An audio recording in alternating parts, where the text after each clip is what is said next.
एक गांव में महेश नाम का एक लकड़हारा रहता था। महेश गांव गांव जाकर लकड़ियां बेचा करता था।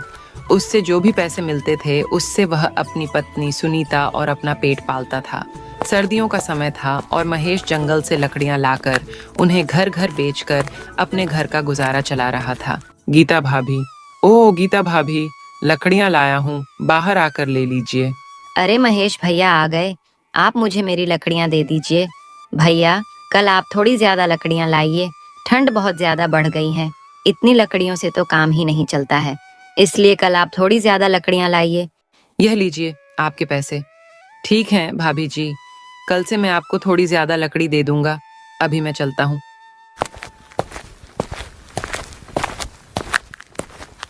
लकड़ियां बेचकर खत्म हो जाने के बाद महेश अपने घर को लौट रहा था। ठंड बढ़ रही थी, महेश की कपकपी भी बढ़ रही थी।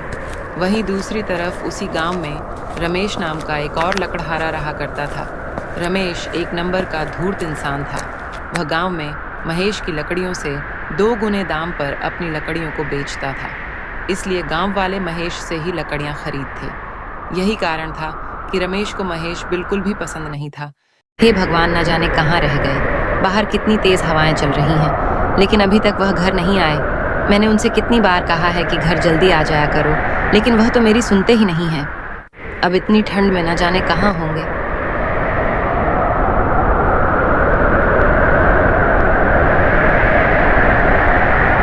सुनीता, अरे ओ सुनीता। आ गए? आप कहाँ रह गए थे? इतनी देर तक आपको पता नहीं कि कितनी ठंड है बाहर, ऊपर से ये सर्द हवाएं। मैंने आपसे कितनी बार कहा है कि घर जल्दी आ जाया करो। हाँ सुनीता, कहे तो तुम ठीक ही रही हो। ठीक है, कल से मैं कोशिश करूंगा घर जल्दी आने की। अभी मुझे ठंड बहुत लग रही है। तुम खाना पकाओ, तब तक मैं चूल्हे के पास बैठता हूँ। सुनो जी, मैं सोच रही थी कि ठंड बहुत बढ़ गई है तो एक कंबल में रात नहीं कटेगी। मैं एक काम करती हूँ, मोटा वाला कंबल भी निकल दूंगी आज। हाँ सुनीता, तुम ठीक कह रही हो, आज बहुत ठंड है। तुम वो मोटा वाला कंबल भी निकाल देना, लेकिन पहले तुम खाना खा लो मन। इस तरह दोनों पति पत्नी खाना खाकर सो जाते हैं। लोग अपने घरों में आग जलाकर किसी तरह अपनी रात काट रहे थे। जिन गलियों में रात में भी चहल पहल रहती थी, वहां भी ठंड के कारण सन्नाटा छाया हुआ था।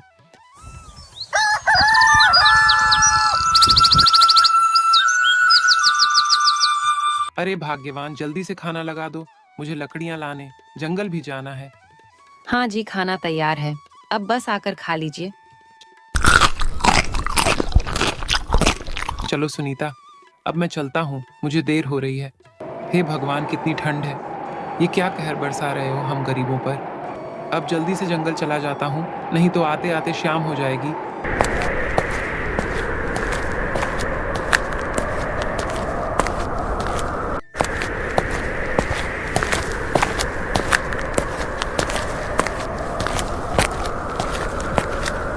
गीता भाभी, आज थोड़ी ज्यादा लकड़ियां लाया हूँ, जैसा कि आपने कहा था। हाँ महेश भैया, दे दीजिए। ये लीजिए आपके पैसे। आज गांव में ठंड बहुत ज्यादा थी। लोग अपने अपने घरों में ही लकड़ियां जलाकर आग सेक रहे थे। वहीं दूसरी तरफ रमेश ने जंगल से बहुत सी लकड़ियां काटकर अपने घर में जमा कर ली थीं। वह उन लकड़ियों को गांव में बेचने के बजाय अपने घर में जमा कर रहा था। यह सब देखकर एक दिन रमेश की पत्नी ने उससे पूछा, अजी, आप इतनी सारी लकड़ियां बेकार में क्यों जमा कर रहे हो? घर में जमा करने से अच्छा है कि आप इन्हें गांव में बेच आओ। अरे मेरी भोली पत्नी गिरिजा, तुम मुझे जानती नहीं, तुम्हारा पति बहुत दिमाग वाला है। तुम बस देखती जाओ, कुछ ही दिनों में गांव में बारिश होने वाली है, ऐसा गांव वाले बोल रहे थे। और एक बार अगर बारिश हो गई तो ऐसे में जंगल की सारी लकड़ियां गीली हो जाएंगी और गांव का कोई भी लकड़हारा लकड़ियां नहीं बेच पाएगा, महेश भी नहीं। बस इसी मौके का फायदा हमें उठाना है। उस समय मैं इन लकड़ियों को गांव वालों को 2 गुने दाम में बेचूंगा और गांव वालों के पास मुझसे लकड़ियां खरीदने के अलावा कोई चारा नहीं बचेगा और ऐसे में हमारा बहुत फायदा होगा। समझी मेरी भोली पत्नी गिरिजा? अजी, यह तो बहुत अच्छी तरकीब है। पहले ही उस महेश के कारण हमारी लकड़ियां कोई नहीं खरीदता। अब आप किसका इंतजार कर रहे हैं? जल्दी से जंगल जाइए और बहुत सारी लकड़ियां ले आइए। काट कर अब रमेश और भी ज्यादा लकड़ियां काटकर अपने घर पर जमा करने लगता है। दिन यूं ही बीत रहे थे। ऐसे ही एक रात महेश और सुनीता खाना खाकर सो जाते हैं। अचानक से आधी रात को तेज गड़गड़ाहट के साथ बारिश होने लगती है। तेज गड़गड़ाहट की आवाज से महेश की नींद टूट जाती है। वह खिड़की खोलकर देखता है कि गांव में मूसलाधार बारिश हो रही थी। ये सब देखकर महेश को बहुत चिंता होती है। भगवान, ये तो बहुत ज्यादा बारिश हो रही है। इसका मतलब लोग सच ही कह रहे थे कि इस बार बहुत कड़ाके की ठंड पड़ेगी और बारिश भी होने वाली होगी। लेकिन यह इतनी जल्दी बारिश हो जाएगी, मैंने सोचा नहीं था। अब तो सारी लकड़ियां गीली हो जाएंगी। वह सुनीता को आवाज देते हुए कहता है। अरे सुनीता, उठकर देखो तो। ये देखो सुनीता, कितनी तेज बारिश हो रही है। हाँ जी हाँ, तो बहुत तेज बारिश हो रही है और साथ में ठंडी हवाएं भी चल रही हैं। आप जल्दी से खिड़की बंद कर दो, वरना कमरा ठंडा हो जाएगा। अब तो सारी लकड़ियां गीली हो जाएंगी। अजी आप चिंता मत कीजिए, ठंड की पहली बारिश है, थोड़ी देर बाद बंद हो जाएगी। इतना कहकर सुनीता फिर से सो जाती है। लेकिन महेश को अभी भी चिंता लगी रहती है कि अब वह जंगल से लकड़ियां कैसे ला पाएगा, और वह लकड़ी नहीं बेच पाएगा तो उसका घर कैसे चलेगा। पूरी रात बारिश होती रही। बिजली की गड़गड़ाहट की आवाज पूरे गांव में गूंज रही थी। बारिश की वजह से ठंड बहुत ज्यादा बढ़ गई थी, लगातार होती। बारिश ने लोगों को घर में कैद होने पर मजबूर कर दिया था। अरे सुधा, देखो तो अभी तक यह बारिश बंद नहीं हुई। अगर ऐसा ही चलता रहा तो मैं लकड़ियां और नहीं बेच पाऊंगा। लकड़ियां नहीं बेचूंगा तो हमारा घर कैसे चलेगा।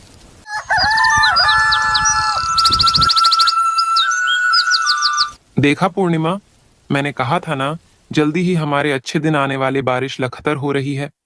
अभी तक सभी के घरों में लकड़ियां खत्म हो चुकी होंगी। हाँ जी, आपने तो सही कहा था, मगर ऐसा ही चलता रहा और ऐसी ही बारिश होती रही तो आप लकड़ियां बेचने कैसे जाओगे। गिरिजा के इतना कहते ही बारिश बंद हो जाती है। देखो, भाग्यवान लगता है। भगवान ने तुम्हारी सुन ली, बारिश भी बंद हो गई। अजी यह तो बहुत अच्छा हुआ। अब आप जल्दी से जाओ और यह लकड़ियां बेच दो। हाँ हाँ, भाग्यवान, जाता हूँ जाता हूँ। थोड़ी देर बाद रमेश लकड़ियां बेचने निकल पड़ता। हेलो काका, लकड़ियां ले लो। अरे रमेश बेटा, लकड़ियां लाया है क्या? ला, मुझे दे दे। अच्छा किया बेटा जो लकड़ियां ले आया। ये लो रमेश, इसके पैसे। अरे काका, ये तो बहुत कम पैसे हैं, आपको 30 रुपए और लगेंगे। अरे रमेश बेटा, महेश तो हमें 20 रुपए में ही लकड़ियां देकर जाता है और तुम मुझसे 50 रुपये मांग रहे हो। अरे काका, आपको तो पता ही है, बारिश की वजह से सारी लकड़ियां गिली हो गई हैं। मैं भी यह लकड़ियां बाजार से खरीद कर लाया हूँ। मुझे भी यह 2 गुने दामों पर मिली है। काका, लकड़ी की बहुत कमी हो गई है, इसलिए इनके दाम भी बढ़ गए हैं, क्योंकि जंगल के सारे पेड़ गीले हो चुके हैं। ठीक है रमेश, ये लो अपने बाकी के रुपए। इस तरह से रमेश ऊंचे दाम पर पूरे गांव में लकड़ी बेच देता है। गांव वाले भी रमेश से लकड़ी खरीदने के लिए मजबूर थे। आज महेश के यहाँ राशन भी खत्म हो चुका था। उसके घर आज चूल्हा भी नहीं जला था। अजी आज तो घर में चूल्हा भी नहीं जला, सारा राशन खत्म हो चुका है। आप मुखिया जी के पास जाकर कुछ मदद क्यों नहीं मांगते? हो सकता है वह हमारी कुछ मदद कर दे। ठीक है सुनीता, मैं जाकर देखता हूँ, अगर कुछ हो पाता है तो। नमस्ते मुखिया जी। अरे आओ महेश, बताओ कैसे आना हुआ? मुखिया जी, बारिश होने के कारण सारे पेड़ गीले हो गए, जिससे मैं लकड़ी नहीं बेच पा रहा हूँ। अब तो घर का राशन भी खत्म हो चुका है। आज मेरे घर पर चूल्हा तक नहीं जला। अगर आप थोड़ी सी मदद कर देते तो आपकी बहुत कृपा होती। अभी तो मेरे पास पैसे नहीं हैं, लेकिन जैसे ही पैसे आते हैं मैं आपको सारे पैसे लौटा दूंगा। महेश की बातें सुनकर मुखिया बहाने बनाते हुए कहता है। देख महेश, मैं तेरी मदद तो कर देता, लेकिन अभी मेरे हाथ भी तंग हैं। अभी मेरे खुद के लाले पड़े हैं, तो मैं तुम्हारी कैसे मदद करूं? देख महेश, मैं तेरी मदद नहीं कर पाऊंगा। मुझे समझने की कोशिश करो। तुम किसी और से क्यों नहीं मांग लेते? इतना सुनकर महेश आगे कुछ बोल नहीं पाया और चुपचाप वहां से चला गया। अब तो मुझे कुछ भी समझ में नहीं आ रहा है, मैं क्या करूं?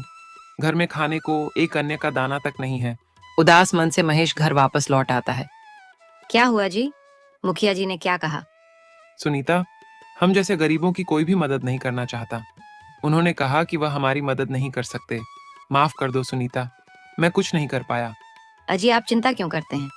मैं अभी बगल की लड़की से थोड़े से चावल मांग के लाई हूँ। मैंने उनसे कहा कि हम उन्हें मुफ्त में कुछ लकड़ी दे देंगे। उन्होंने चावल दे दिया। आज का तो गुजारा जैसे तैसे हो जाएगा। चलिए मैं इसे जल्दी से पका देती हूँ।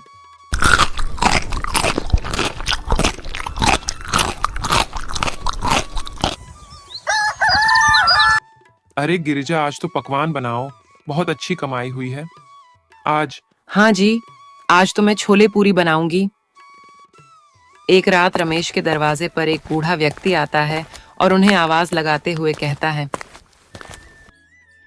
बेटा, अरे ओ बेटा, क्या कोई घर में है?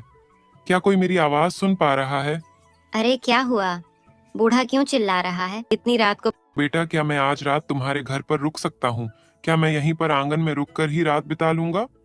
ओहो, भिखारियों से तो मैं तंग आ चुकी हूँ। अरे बेटी, मैं पड़ोसी गांव से यहाँ भिक्षा मांगने आया था, लेकिन शाम हो गई और ठंड भी बहुत ज्यादा बढ़ गई है। अरे ओ बुढ़ा, यहाँ कोई आश्रम है क्या जो तुम यहाँ रुकोगे? बेटी, मैं यहीं पर आंगन में रुक कर ही रात बिता लूंगा। तुम्हें मेरी वजह से बिल्कुल भी परेशानी नहीं होगी। अरे ओ बुढ़े, मैंने कहा ना एक बार कि यहाँ से जाओ। गिरिजा बूढ़े बाबा को वहां से भगा देती है। तब वह बूढ़े बाबा महेश के घर जाते हैं।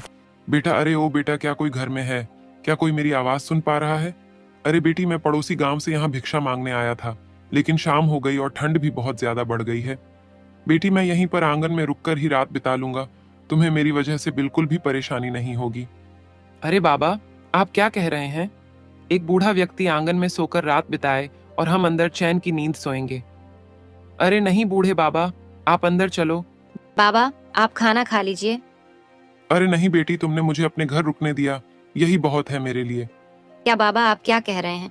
आप यहाँ भूखे बैठे रहेंगे और हम जाकर खाना खा लें? पेट ये बात मान लेगा मगर दिल नहीं मानेगा। बाबा, आप अंदर आकर खाना खा लीजिए। बाबा, सुधा ठीक कह रही है।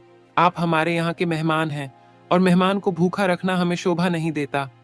ठीक है बेटा, तुम लोग चलो, मैं आता हूँ। क्या हुआ बेटा, तुम क्या सोच रहे हो?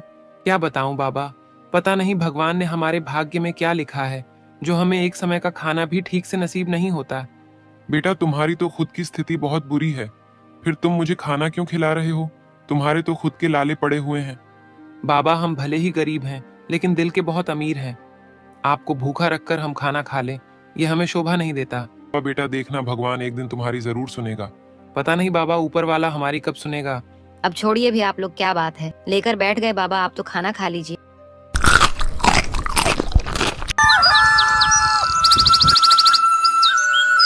बाबा, आप फिर से हमारे घर आ जाना, हमें अच्छा लगेगा। बेटा, मैं तुम्हारे व्यवहार से बहुत संतुष्ट हूँ। भले ही तुम लोग गरीब हो, लेकिन दिल के बहुत अमीर हो। बेटी, मुझे तुम लोगों को उपहार देने का बड़ा मन कर रहा है। नहीं बाबा, हमें आपसे कोई उपहार नहीं चाहिए। अरे बेटा, जब कोई बड़ा उपहार दे रहा हो तो मना नहीं करते, खुशी खुशी स्वीकार करते हैं। फिर बूढ़े बाबा उन्हें अपनी पोटली में से एक घड़ा निकाल कर देते हैं। ठीक है बेटी, अब मैं चलता हूँ। इतना कहकर बूढ़े बाबा वहां से चले जाते हैं। क्या लगता है भाग्यवान क्या होगा इस घड़े में? पता नहीं जी, आप इसे खोलकर क्यों नहीं देखते? फिर सुनीता और महेश जैसे ही उस घड़े को खोलकर देखते हैं तो उसमें बहुत सारे सोने के सिक्के निकलते हैं। सुनीता और महेश की खुशी का तो ठिकाना नहीं था। अरे भाग्यवान, देखो क्या है इसमें। अरे बाप रे, इतने सारे सोने के सिक्के। सुधा, मुझे तो लगता है वह कोई साधारण इंसान नहीं था। सही कहा आपने, लगता है भगवान ने हमारी सुन ली। इस तरह उनके दुख के दिन कट जाते हैं और वह खुशी खुशी अपना जीवन बिताते हैं। वहीं दूसरी तरफ पेड़ काटते हुए रमेश पर पेड़ गिर जाने के कारण वह बुरी तरफ से घायल हो जाते हैं और उसे उसके कर्मों का फल मिलता है। दोस्तों, हमारी कहानी यही खत्म होती है। इस कहानी से हमें यही सीख मिलती है कि धन दौलत सब यहीं धरे रह जाएंगे, हमारे साथ सिर्फ हमारे अच्छे कर्म ही जाएंगे। इसलिए हमें अच्छे कर्म करने चाहिए। कहानी पसंद है तो वीडियो को लाइक और चैनल को सब्सक्राइब करें और हमारी कहानी आपको कैसी लगी कमेंट बॉक्स में जरूर बताएं।